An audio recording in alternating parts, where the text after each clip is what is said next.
Lastly, I should say that the trends very much also come from our clients. And last year, for the first time ever, we held a client event at our annual offsite, which is called Equinox. We had 85 clients from around the world. And this was in mid-September, and we exposed them to our early thinking on trends.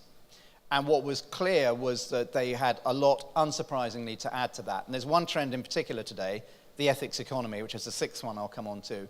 And I can clearly remember hearing what our clients were talking about at that event in September in Berlin, and realizing that what we were thinking on the ethics economy was not only right, but we needed to accelerate our thinking. And I'll talk, so that very much came from our clients, and you'll hear me talk about that later. What I want to begin to do, though, is to talk about an overall theme which we saw emerge right the way across the trends this year, which is tension. So tension is something we think is palpable out there right now. And we see it expressed in so many different ways. We hear the tension between in versus out. If you're British, I would not need to explain to you the significance of in versus out. But it's still, that is still the big hot debate in my country. But we hear it elsewhere. Some places across Europe and in the US, it's expressed as open versus closed when it comes to politics, trade, economics, society.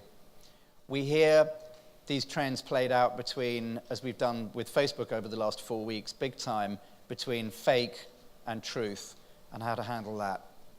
And what we realized looking at our trends was that completely unintendedly, we had created a set of trends, almost all of which embodied their own key tensions. So those tensions are things like physical versus digital. They're tensions like choice versus take away the thinking for me and make it easy. There are tensions between things like speed and creativity. I'll come back to that last. So as we go through these trends, please bear in mind the tension that sits at the heart of every one. And we believe that the solution to that, at least at a high level, is not to think about this versus that, but to think about this and that.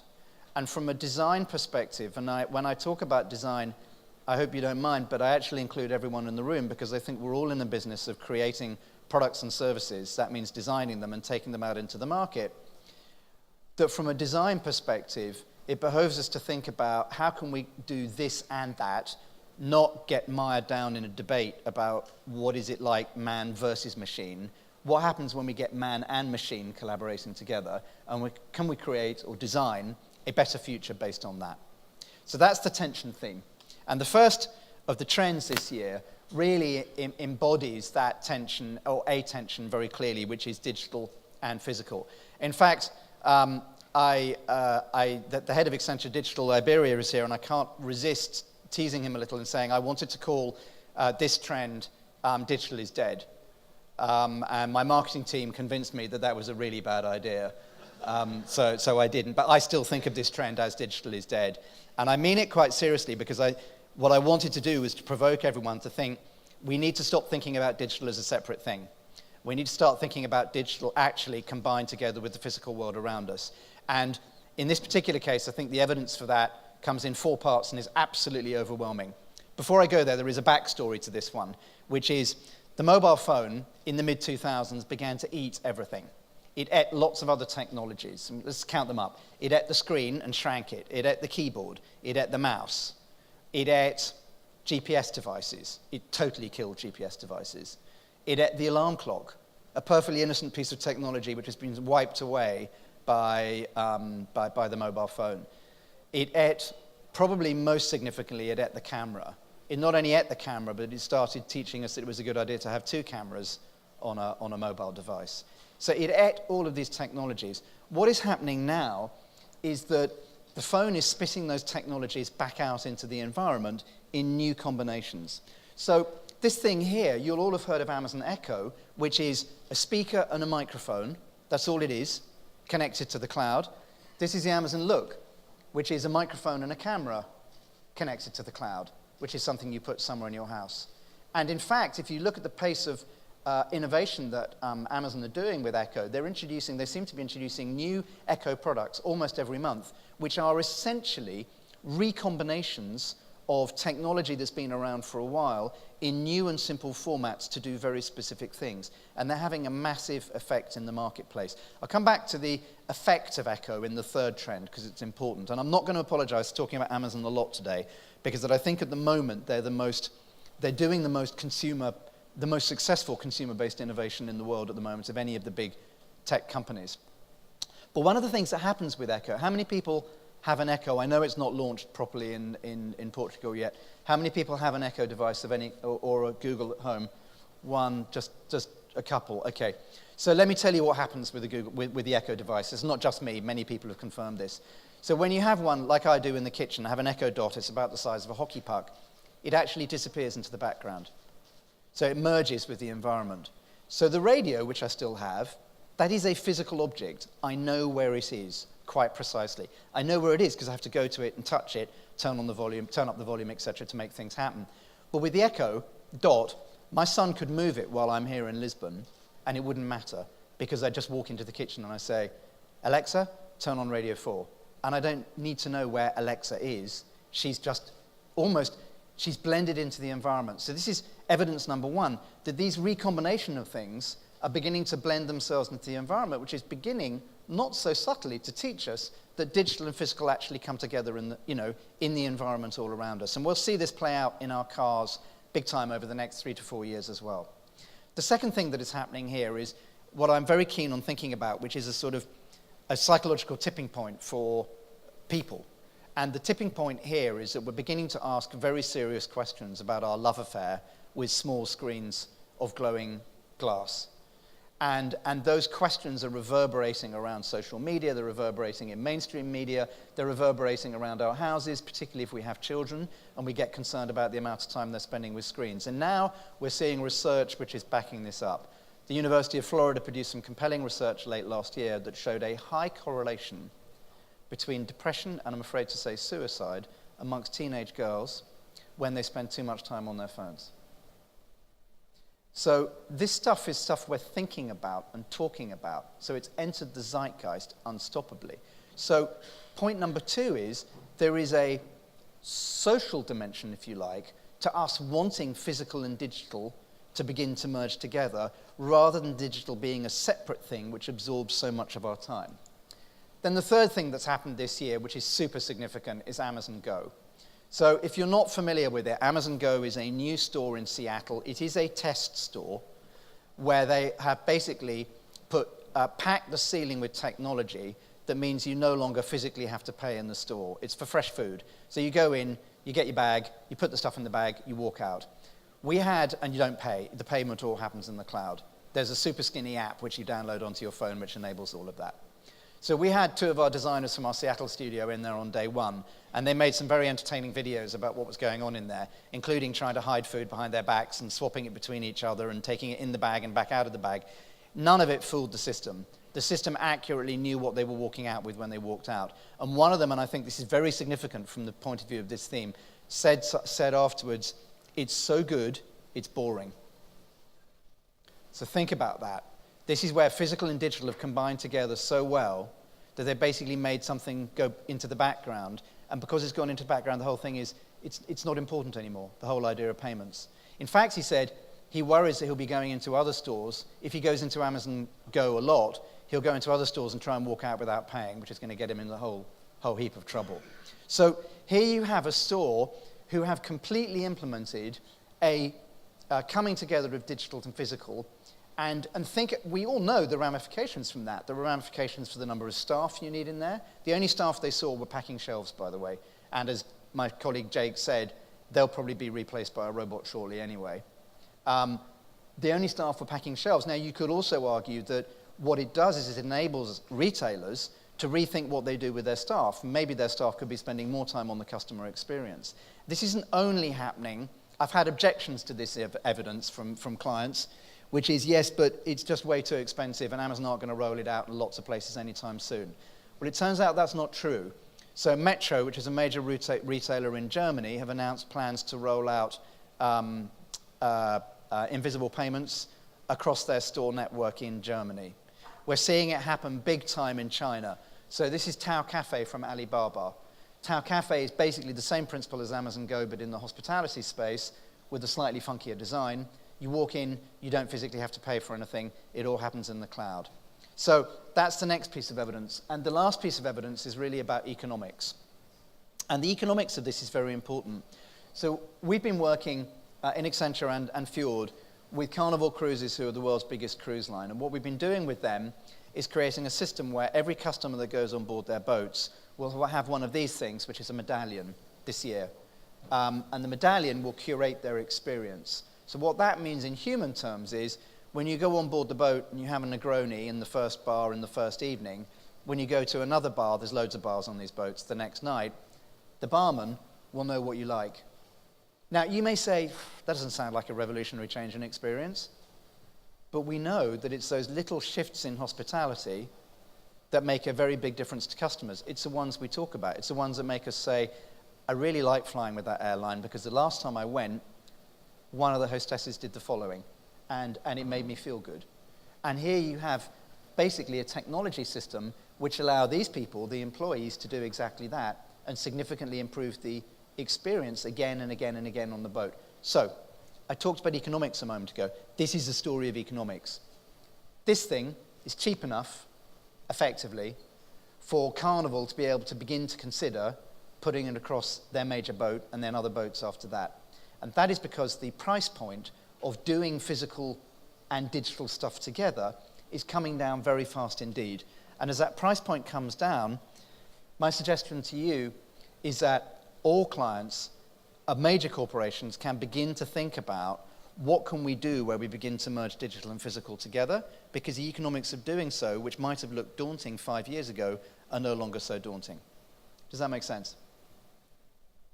So one thing about this that I will say is normally we at Fjord, we talk a lot about putting the user in the middle. We talk about that all the time. It's what we, it's what design thinking is about. It's what we preach. But in this particular case, getting out there and understanding what technology can do is just super important right now. And I think it's going to go on being important. Even compared to 3-4 years ago, the pace of change of technology and the way in which the economic price points are beginning to emerge is extraordinary. I told you at the beginning about what's happened just with us with extended reality just in a year's time. 2 years ago, we said to clients, at the least with us, with virtual reality, get out and experiment with it. And now what we're seeing is wholesale adoption across many clients globally. So let the technology inspire you at the same time as you're doing user-based thinking. The second trend this year is called Computers Have Eyes. And this is really about computer vision. So computer vision is a very big thing if you think about it. 30, 40 years ago, I remember when I started work, it was the command line interface. The command line interface on an MS-DOS PC basically meant that we knew that PCs could read text and take action on them. So they could do reading and taking action. Then about 5 years ago, with Siri and now Alexa, we began to become accustomed to the idea that computers, and I include small phones in that obviously, could listen to us and understand what we were saying and take some actions based on that. The big shift now is computers, and that includes phones, are able to look at us, understand what they're looking at, not just us, and then take actions on it. And I think that that is a revolutionary shift. Probably of all the things in trends this year, this may have the biggest short to mid-term consequences, is computers being able to understand what they're looking at. And if you just think of it on a fairly basic evolutionary point of view, an amoeba that can suddenly see things and think about what it's looking at and taking actions on it has a pretty higher survival chance than all the other amoeba in the pond around it. It's a very big evolutionary step. And again, there's a story to this, and the story, I think, is the proliferation of cameras. So it's been not much commented on, but think about the number of cameras that are around us in the world right now. I mean, 2 on every phone, cameras being embedded in our homes through security systems, cameras being embedded in our cars. I went on holiday in Spain last summer, flew there, hired a car, just a perfectly ordinary mid-range Renault, nothing special. And the thing had 6 cameras around the outside. I sat in the car and I thought, how has it got all this vision all the way around? So I stopped the car and got out, to the annoyance of my family, and walked around the car, counting the number of cameras around. There's 6 cameras around the car. My BMW, which is 3 years old, only has 1 camera at the back. Now we have a mid-range Renault with 6 cameras. Cameras are probably proliferating faster than any other small piece of hardware in the world at the moment. And those cameras are connected via relatively secure and reliable bandwidth to something in the cloud. That's the second point. And then the something in the cloud, unsurprisingly, is machine learning or artificial intelligence, which means that the cameras can then do something. So all of the hard work is being taken away from the camera and being done somewhere else. And we're increasingly getting very good at doing that hard work. Now, I talked earlier about consumer tipping points. There is an enormously important consumer tipping point with this, which is the iPhone X. So the significance of the iPhone X is not whether or not it's a good phone. It's that it has introduced us to the idea of facial recognition as a security tool, and nobody is complaining about it. I guarantee 5 years ago, if we had been doing an event like this and I had said this is coming, the first question immediately after talking about it would have been, isn't that creepy, and will people accept it? But it turns out nobody is asking that question about the iPhone X. Everyone is saying, actually, that's okay. We're cool with this. Now, I'm not saying it isn't going to be a rough ride with facial recognition. There will be some issues. And in fact, just this morning, I was reading that Facebook are having to take a very different approach to facial recognition technology in Europe because of GDPR than what they're doing in the US. So it's not a slam dunk, but I do think from the point of view of consumers, we have probably gone past the point where we think it's creepy to be identified by a camera attached to a computer. And I think that's the significance of the iPhone X. And we're beginning to see this happen in all sorts of interesting places. So I don't know the degree to which you've experimented with the already Google Lens. I have an Android phone, a Pixel, so it's particularly good on the Pixel. You can take pictures and then ask Google to identify what's in the pictures. That will become the norm.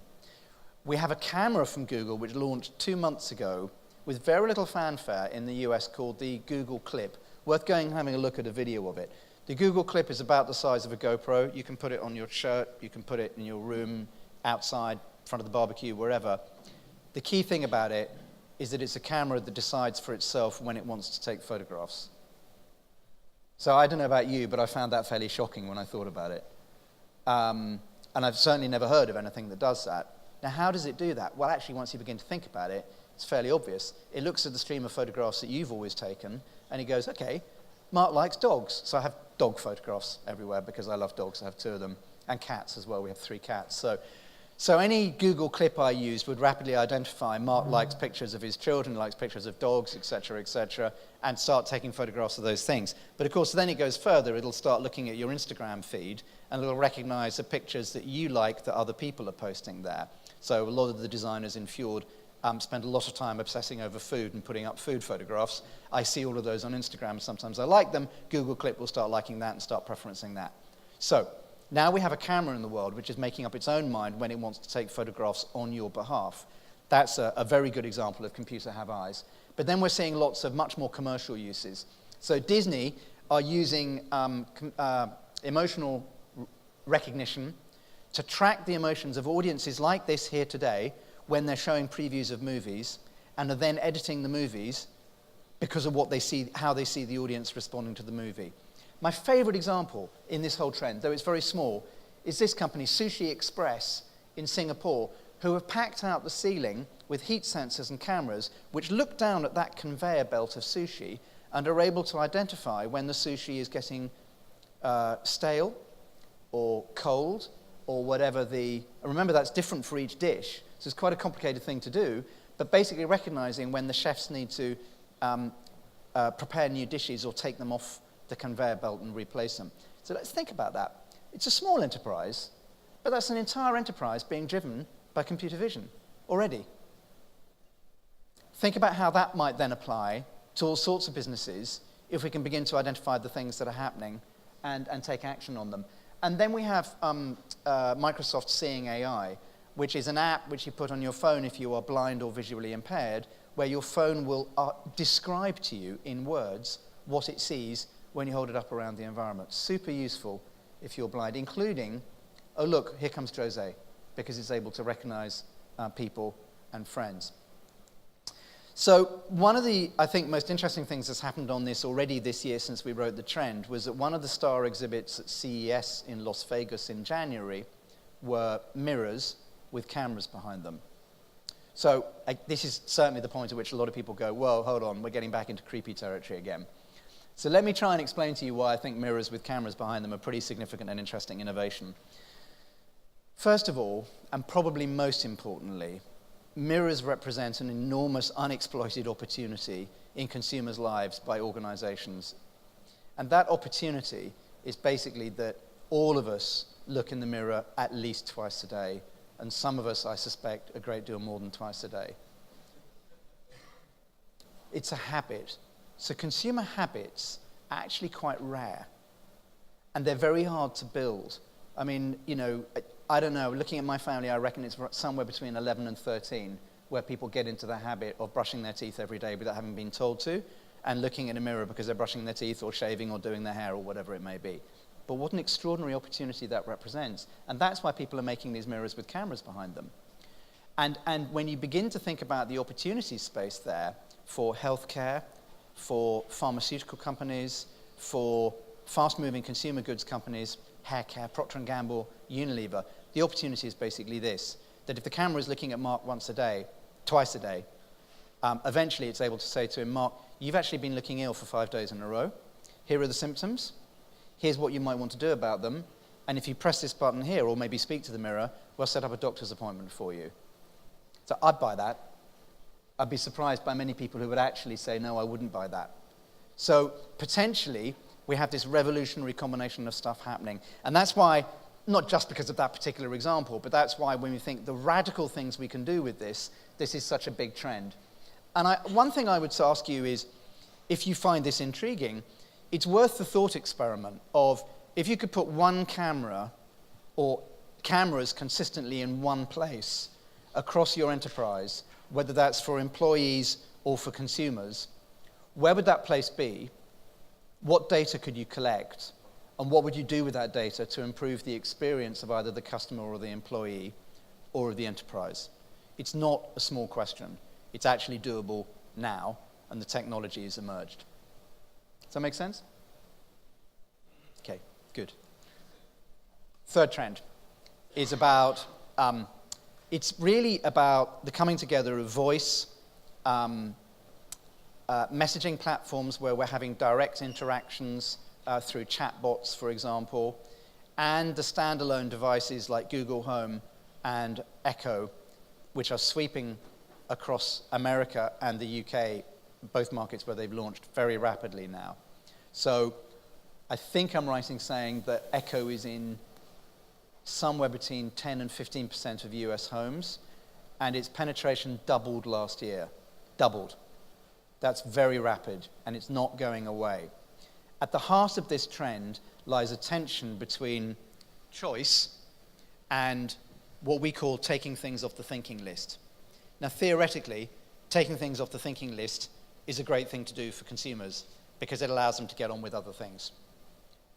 Theoretically, choice is a great thing because it allows us to see all the things that we could have and decide from amongst them. But our lives are very busy, so we don't always want to have choice. What's happening with all of these technologies combined together is that they're veering strongly towards taking things off the thinking list. I'll tell you a story about a colleague of mine in the US called Beju, and I was talking to Beju about this trend back in December before we published it, and he said, yes, I know this trend. My son, Jaden, he's 7, by the way, Jaden walks into the kitchen this weekend, and he says, Alexa, put AA batteries on the shopping list, and then he walks out again. So I think there are 3 remarkable things about this story. The first is, for those of us who don't have an Echo in our house, it's pretty extraordinary that a 7-year-old has got used to shopping on it in the space of about a year, because that's how long they'd had the system for. And even more remarkably, Beju he wasn't aware that that was a remarkable thing that he was telling me, because he's got used to it as well. Second remarkable thing is that Alexa did not offer a choice of batteries. So you can guess what the third thing was. What arrives the next day in the post, or by delivery, is Amazon Basics. And guess what? Amazon Basics batteries are 93% of all batteries sold on Amazon. 93%. And that has grown by 94%. I love these numbers because it's so easy to remember. By 94% over the last year. Beiju went and found this out. He's become a battery nerd because he loves this story so much. But it's important. So why is that important? Batteries are boring. So you might want to think about whether your products and services are dull. I am throwing this out as a provocation, but it's an important one. So here's my list of dull things that I don't want to think about. Toilet paper, kitchen cleaning liquid, shampoo, don't care about shampoo, travel insurance. It's not just fast-moving consumer goods, it's other things as well. Electricity. I apologize to the clients in the room that might be into electricity. These things are fairly dull. So you've got a couple of choices here. You either work very hard to make them interesting, or you accept the fact, toilet paper, you're just in a dull category, and batteries, they're dull too. So Duracell has spent all that money on the rabbit. I think the rabbit is dead. And the rabbit is dead because these algorithms, Alexa doesn't see the advertising on Super Bowl. She's not impressed by it. She doesn't know that George Clooney is unbearably handsome and promoting Nespresso because she doesn't see or hear or she doesn't think about George Clooney. So this is a huge challenge for marketing. This represents a massive challenge for marketing. And that's why we're hearing marketeers, the leading ones across the world, beginning to say, we're beginning to understand this, and we recognize that the home is a third space, and we need to get in there, and we need to do marketing in the home. Previously, all of the stuff has been focused on channels, retail, or channels like online, but now you have the home as a third space.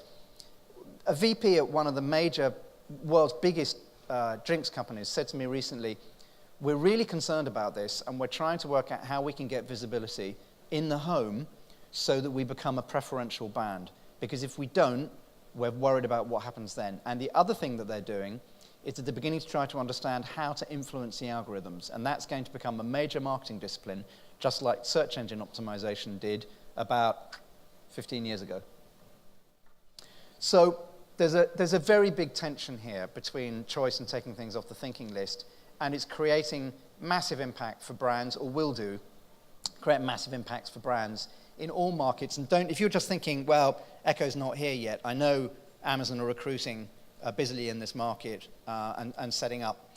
If you're thinking it's not here yet, this is not just about Alexa. It's also about any algorithm, chatbot, etc., which takes stuff off the thinking list. And one thing to think about here is there's probably going to be a question consumers will ask in the next 2 years. They're not asking this yet. This is just a prediction from us. Who does a chatbot work for? So realistically, if we sit back, we know Alexa works for Amazon. She's not working for me. But the way she presents herself as my personal assistant. Google definitely do this big time. But rationally, I know they're not working for me. We expect consumers to begin to ask this question. And that will then create opportunities for newcomers to come into the market and create brands which are probably paid for in different ways, which are genuinely working on behalf of the consumer. The only one we could find globally was this one, Do Not Pay, which is a service I particularly love because it goes out and challenges parking fines on your behalf. It seems to me to be an insanely brilliant idea, which I would happily pay for. But I know this is working for me because they just pay a fee for doing it. Whereas I wouldn't go and hire a butler from Sainsbury's. Why would I do that? I know the butler would be working for Sainsbury's, not for me. I'm not going to hire a butler, by the way. Not remotely rich enough. So we are at a place where we're going to have to rethink how brands work. And one thing I think particularly to leave you with here is if your brand is hard to say, you may have a big problem. In this new space, brands are going to have to be easy to say. And we'll see a shift in branding towards thinking very hard about that. And some of the things that we've relied on in branding, like color and shape, for example, those disappear. Think about the batteries. I bet, I'm not going to do it, but 50% of the people in the room could tell me what the Duracell colors are without thinking very hard about it. It's black and gold. But that black and gold brand recognition disappears. When I go to the supermarket and I'm buying shampoo for my family, I know what color shampoo my daughter's like. I actually don't know the name. I just buy it on color. And I'm sure there's lots of products that all of us buy routinely without thinking about it in that sense in a variety of different retail outlets. Now think about a world where that disappears and think about what marketeers are going to do there. So the number one recommendation here is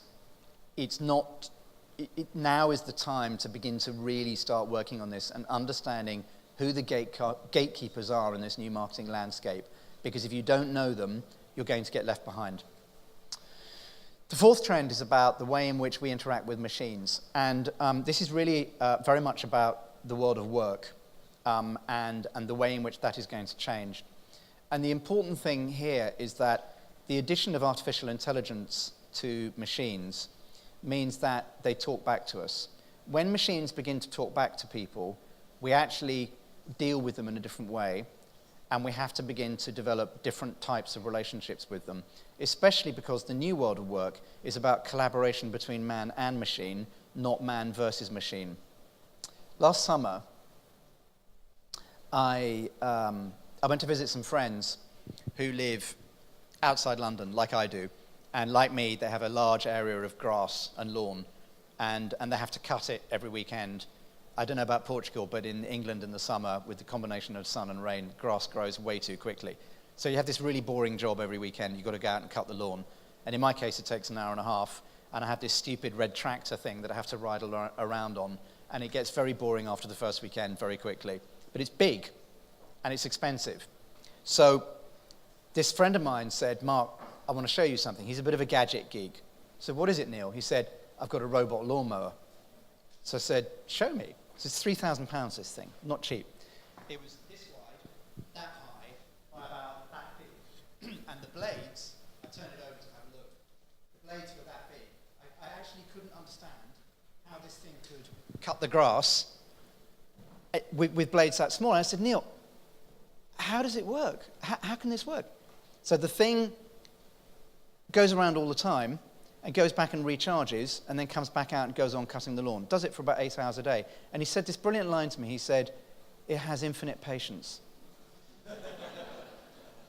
And I was very struck by that. And I think that's the first thing to think about the world of machines and work, is as we move into this space, look for the opportunities where your people don't have infinite patience, or you don't. That creates an opportunity space for machines to come in and take that work and release us to do more interesting things. The second thing that happened was that his wife, who was listening to the conversation, said, "Yes, we love it so much we've given it a name." I said, "I'm sorry, you've given your lawnmower a name?" She said, "Yes, it's called Mow," which is kind of a pun in English because you mow the lawn. So she called it Mow. And I looked at her, she's a very rational woman, and I said, "That's surprising." Then they showed me the app. So there's an app to control the thing on their phone. And when you set the machine up, the designer, insanely clever, put in a space saying, "Give it a name." Brilliant. So what that little bit of design did was to create a relationship between them and the lawnmower. And the third thing she said was, so the lawnmower gets stuck every now and then, it falls down rabbit holes, and they have to go and rescue it. So it sends an alert to their phone saying, "Help, help, I'm stuck." And Ben said, "Yes," she said, "the thing that upsets me is it never says thank you."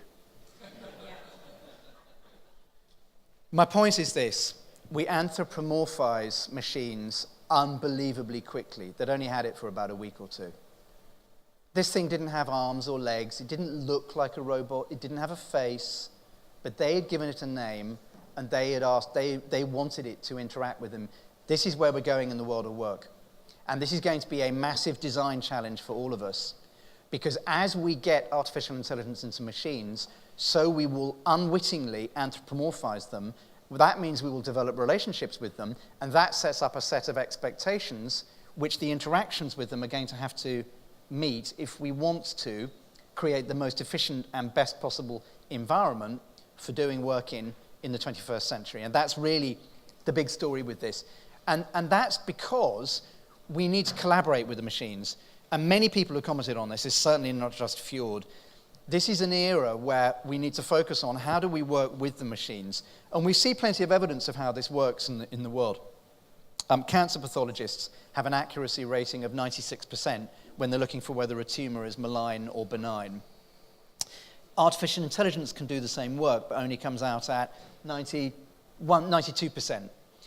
When you put the two together, you get a rating of 99.5%, so close to perfection. So this is just one example of many spaces where we're seeing humans and machines collaborate together better. You're probably aware, but social media like YouTube have an enormous problem with filtering out horrible videos, bad stuff that we don't want to see.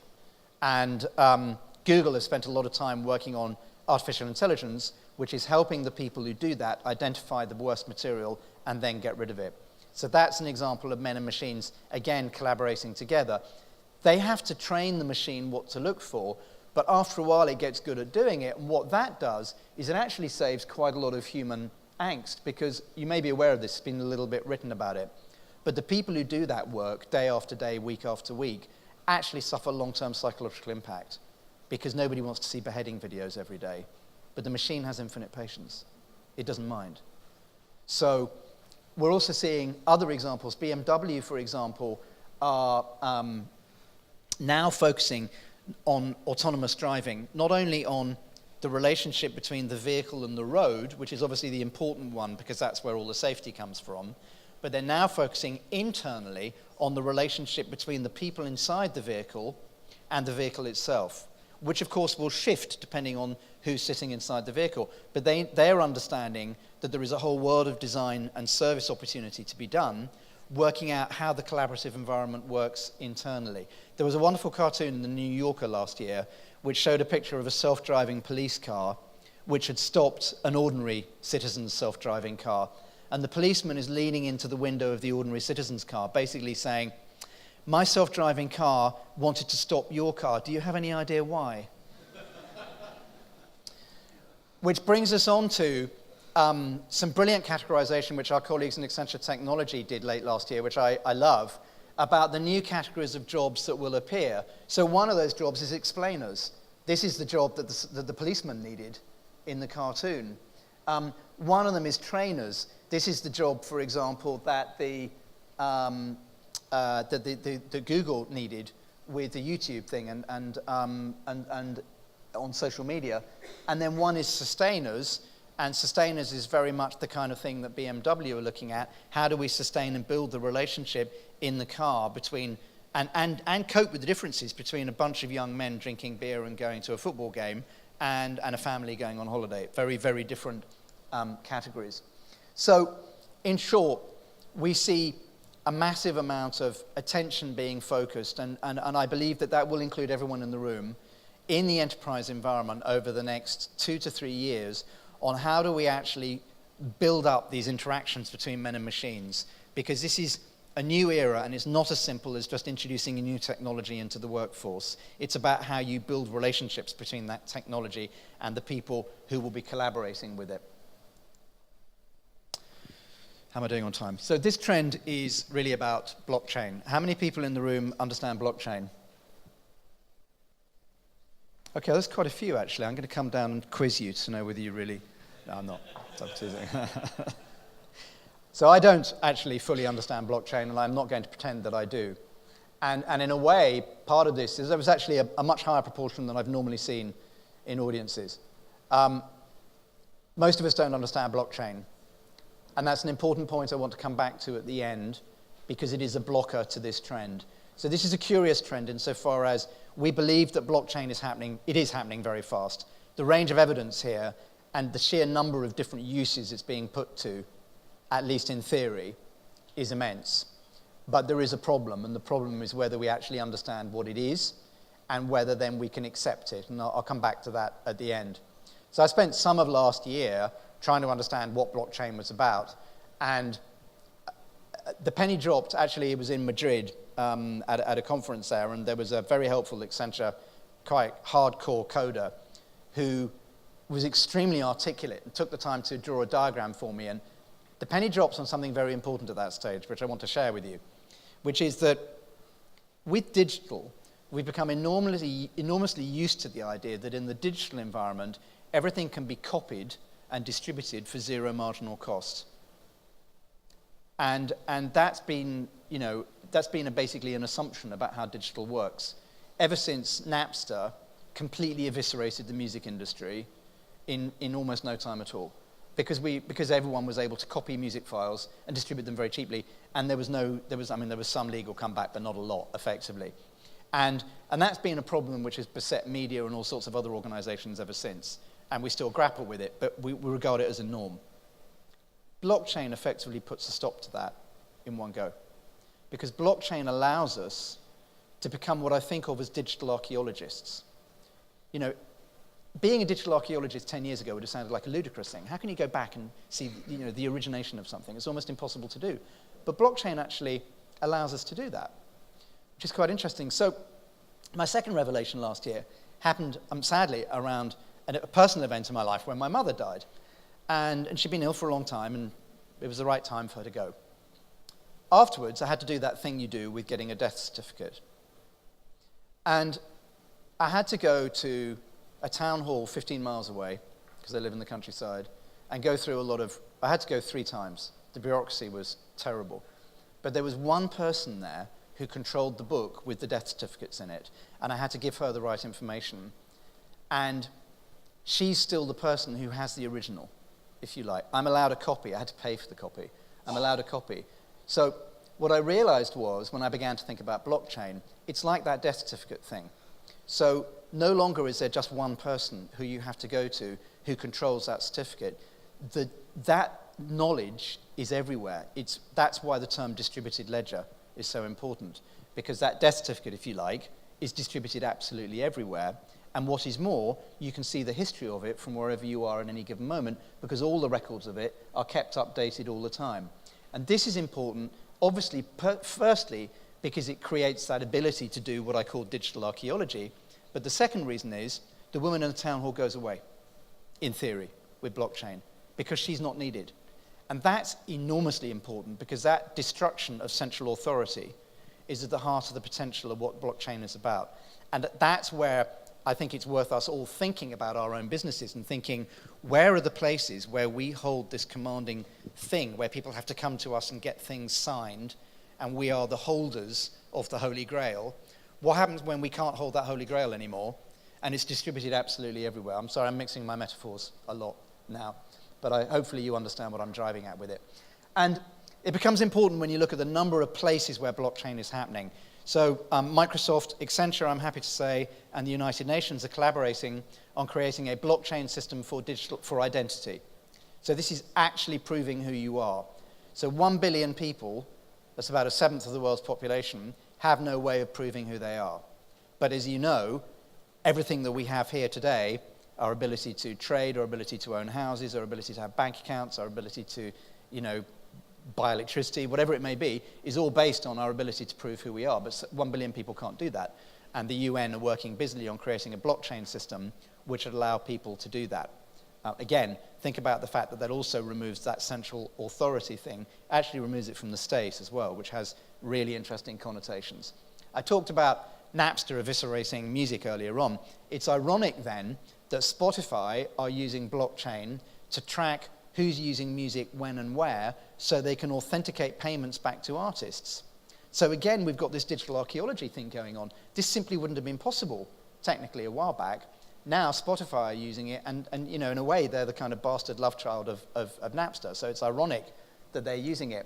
In America, people are looking at blockchain as a way of solving the issues around authenticating voting. In the UK, a charity platform called alice.si, this is one of my favorites, is creating a platform so that when you donate money to a charity, you can track your donation all the way through to the intended recipient. So think about the revolution that creates in charities, which have been beset by accusations of too many middlemen taking money out, perhaps at some stages illegally, and us as donors wanting to make sure that our money actually reaches the people we were told it should be reaching. Huge issues there. And then lastly, and again, very interesting, Land Rover last year acquired Dovu, which is an automotive blockchain platform in development at the moment. So this is particularly interesting because, and again, I was in Lisbon when somebody explained this to me. Every time you turn on your windscreen wiper in your car, you create a bit of data. So obviously most of us don't sit in the car going, right, creating a bit of data, but you do. And of course, in many cars, there are SIM cards automatically in the car now, and that data can go back to BMW, and that has value, because if 100 people are doing it in Chiado, then they know it's raining. and that data actually has significant value of one kind or another. And that data is streaming out of your car all the time. So as of May the 25th, as you know, you own that data under GDPR. Dovu see this coming, and they're creating a blockchain platform so that that data can be traded. The big challenge with blockchain is that for most of us, we don't have a mental model of what blockchain is. And I believe that it's design 101 to establish mental models in people's heads. So when you're delivering a new service or innovation into market, you need customers, or employees for that matter, to be able to look at it and go, okay, I grasp this, I understand it, and that gives me, if you like, my own internal permission space to engage with it, trade with it, interact with it, do things with it. Most of us don't understand what banks do. At a technical level, we don't know where our money is. I have a mental model for where my money is in the bank. It's in a vault, and it's surrounded by goblins who guard it. And that's my mental model, which allows me to trade with the bank. I'm kind of joking, but literally, I know my mental model of a bank is not an accurate statement of what banks are doing with my money at any given moment of the day. But I can't deal with that, and banks haven't taken any time to explain it to me, so I have a mental model. We don't have that mental model for blockchain. And until we create one which customers will trust, the opportunity for blockchain to become a trust medium will be held back. And that, I believe, is a big design challenge for us with blockchain. So this is a trend I mentioned earlier on when I said that we listened to our clients and they really validated that this trend was something they were thinking about. We call it the ethics economy. And it builds very much on something we said last year we called unintended consequences, where we said there's a number of organizations, or a lot of organizations, beginning to realize that the power of digital is so great that you have to war game very hard to understand what are the unintended things that may happen as a result of any particular service that you take into the market. This trend accelerated this year into this one, which we call the ethics economy. And it really, there is a tipping point on this, which is very clear to identify, which is the moment at which all those CEOs walked out of Trump's councils in the middle of the year in June, led by the CEO of Merck, around what Trump had said about Charlottesville. Now, I think this is important because what happened here is that for the first time in capitalist history that I am aware of, organizations took an ethical stance on something which did not affect their business directly. So CEOs and boards typically don't want to embroil their business in something which doesn't affect their business. For more than 200 years, way more, businesses have tried to create favorable government and economic conditions so that they can thrive. That's called lobbying. It's normal, it's accepted, no one's arguing with that. But it's always been around the things that particularly affect banks or utilities or telcos or retailers or whatever it may be. What happened last June was that some of the biggest businesses in the world said, we're actually going to take a stand on something which does not directly affect our business. Now, if that had been a one-off, we probably wouldn't be talking about it today. But actually what's happened is it's accelerated since then. That acceleration was particularly notable when Tim Cook of Apple, the world's most valuable company, made this speech in September. I'll read it out because I think it's important. He said in the speech, people should have values. Companies are nothing more than a collection of people. So, by extension, all companies should have values. As a CEO, I think one of your responsibilities is to decide what the values of your company are and lead accordingly. It's a pretty big statement, but it's been followed by a lot of other action from different companies. So Tesla stepped in where the federal government in the US simply didn't look like it was going to do anything and started supplying batteries to the people of Puerto Rico immediately after the hurricane. Tesla, not a company in the best of economic shape at the moment to be able to do this, note, but they were out there doing it. IKEA are doing work to help refugees and employ them all the way around the world. In my own country, I'm proud to say, because of my political viewpoint, I'll come back to that one, John Lewis, in September, October, announced, John Lewis, if you don't know, are the most iconic middle-class retailer in Britain. They are adored as a brand. They announced that they are taking away gender-specific labeling from girls' and boys' clothing in all their shops, and they've done it. And bear in mind that this is a shop, I don't know what the percentage is, that a high percentage of British parents go to in order to buy the school clothes for their kids. Now, you can imagine what happened. The right-wing media poured scorn on them for being politically correct, and the left-wing media clapped their hands and said, this is great, this is diversity, this is on agenda, etc., etc. Now, I think this is very interesting because when you think about it, and surely anybody who's a board member in the room is thinking about this must have gone to the board. This cannot possibly have been a decision taken by the CMO on their own. I wouldn't take that decision on my own because this divides opinion. And it divides opinion enough to mean that there is risk associated with this. They did not need to do it, but they went ahead and did it anyway, and it's created, a significant shift and movement in the UK. We have Jigsaw, another major retailer in the UK, advertising prominently, "We love immigration." That is a pointed political statement in post-Brexit UK, I can assure you. And yet they've gone out there and done that. Again, somebody must have taken a decision. We're behind this, we hold this value, and we're going to show it. But probably the biggest evidence of all came after we published the trend, which is when Larry Fink, who is the CEO of BlackRock, which is the largest asset management company in the world, and you probably know that, came out with a statement about 2 months ago in an open letter to the CEOs of all the organizations that they invest in. So just bear in mind, this guy's sitting on top of the largest fund in the world. So he's at the pinnacle of capitalism. Unambiguously, his letter said, the era of focusing on shareholder value is over. Having had arguments with people about how important shareholder value was over the entirety of my career, I found that a shocking and radical statement coming from this particular person. But he then went on to say, it is now about social purpose. If you don't find the social purpose and act on it for your organization, BlackRock will not be investing in you in the future. It's a pretty stunning statement. So the ethics economy, we think, is here to stay. It's a difficult trend, and it's a difficult trend because even if you do what we suggest as our number one suggestion, which is ethically self-audit, and do it quickly, the problem with it is that one man's ethics is not another woman's ethics. So this suggests that there are some awkward choices for organizations to make, in the same way as John Lewis made some awkward choices about children's clothing. These awkward choices will increasingly be, I believe, forced on you, whether you like them or not.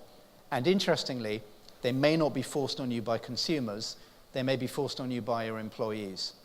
As a senior person in a UK bank said recently to my friend Neil, the one with the robot lawnmower, he said, Neil, we're into this, but don't think we're doing it because we're worried about what consumers think about us. We're doing it because we won't be able to employ the kind of employees we need to employ in 5 years' time unless we grasp this nettle, and we have to do it.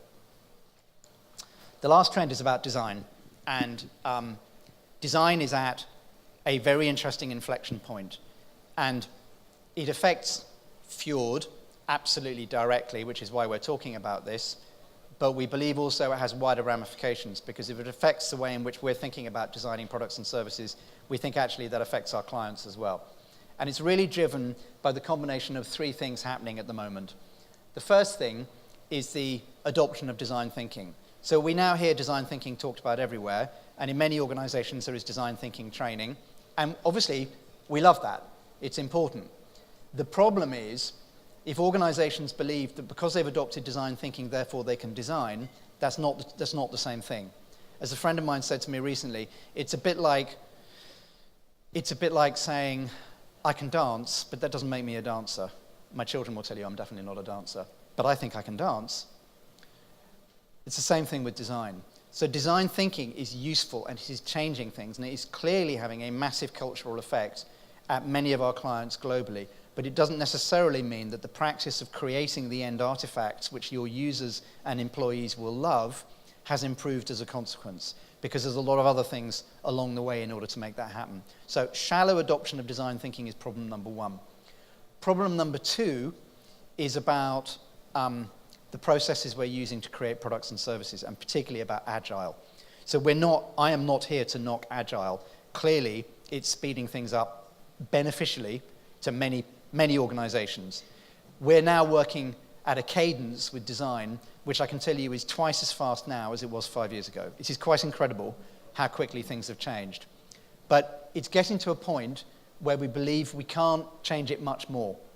And that's beginning to worry us a lot, because we're seeing evidence of ruthless approach that everything's going to go in 2-week cycles, and everyone gets very, very focused on the deliverables involved in each of those 2-week cycles. We're not taking the time to step back and examine the experiences we're creating and actually then begin to apply craft to them. Because missing out on craft matters a lot.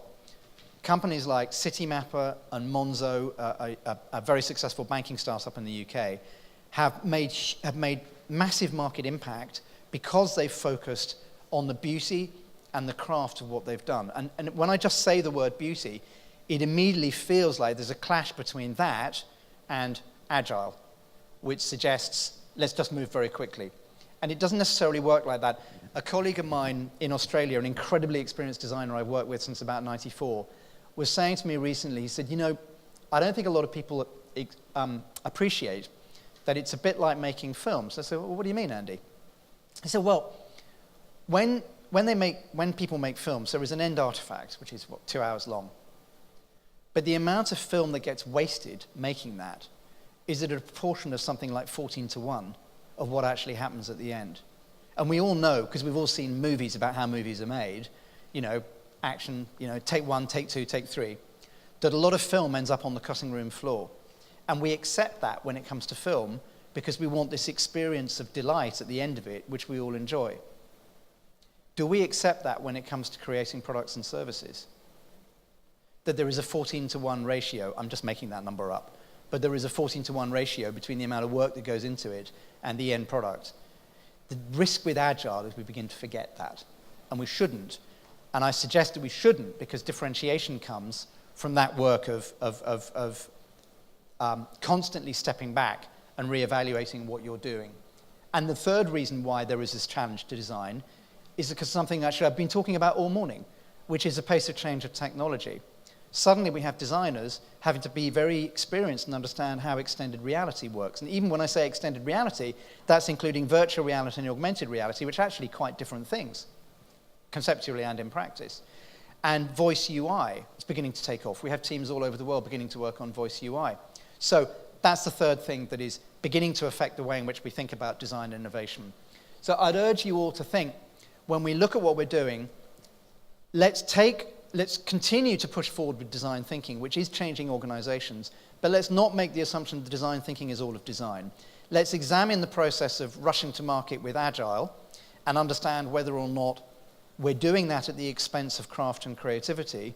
And let's also make sure that we're giving the space in our teams to be able to examine and become proficient with the new technology, because we're all challenged by the pace of change that comes with that new technology. So I've had multiple notices being held up to me saying 1 minute, Mark, please stop. So quietly, so thank you. So I'm going to stop, and I think rather than Q&A, Pedro, we're going to have a panel. Is that correct? Good. So thank you very much for listening. I hope you've enjoyed it and you found it thought-provoking. And I think we're going to move on to a panel discussion now. Correct, Pedro? Thank you.